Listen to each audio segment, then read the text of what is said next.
Ya, selanjutnya ini Nisrina, ini kan sebetulnya dalam hidup gitu ada begitu banyak ya aspek yang berjalan berdampingan begitu ya, termasuk aspek keagamaan yang dapat mempengaruhi corak politik maupun bernegara. Iya. Gitu. Nah, di Masjid Agung At-Thoriyah Empang yang ada di Kota Bogor ini menjadi contoh hal itu terjadi sejak tahun 800 atau 1800-an. Dan berikut kami hadirkan cerita lengkapnya untuk Anda berikut ini. Kita simak bersama, ini dia.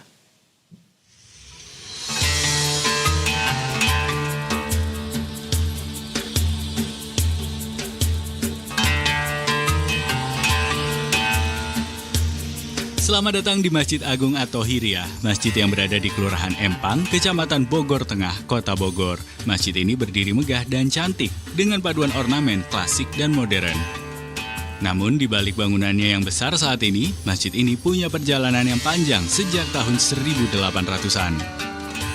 Masjid ini awalnya hanyalah sebuah surau di pinggir alun-alun Empang, pinggir Sungai Cisadane, menjadi sarana keagamaan di lokasi pusat pemerintahan.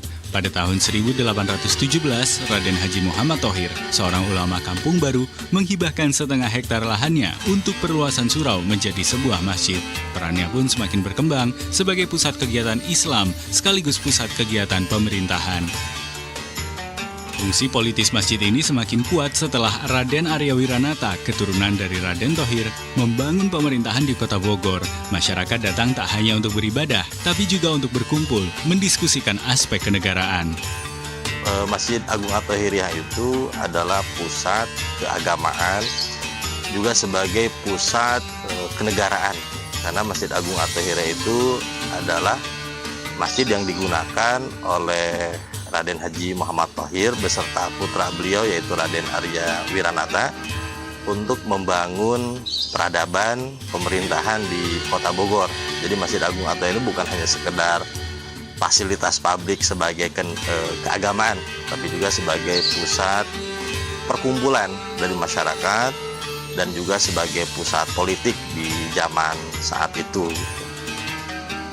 Salah satu momen penting bersejarah setelah kemerdekaan Indonesia adalah saat Konferensi Asia Afrika tahun 1955 ketika Gamal Abdel Nasser, Presiden Mesir, dan Soekarno, Presiden Indonesia, menunaikan sholat Jumat bersama di Masjid At-Thoriyah. Hingga kini, masjid ini juga banyak dikunjungi kontestan ajang politik, baik pilkada maupun pilpres. Secara arsitektur, masjid yang telah ditetapkan sebagai warisan cagar budaya Nusantara ini memiliki ciri khas 4 tiang yang menjadi simbol 4 mazhab dalam Islam. Keempatnya juga menjadi simbol 4 sahabat Nabi. Heru Yustanto, Berita 1, Bogor, Jawa Barat.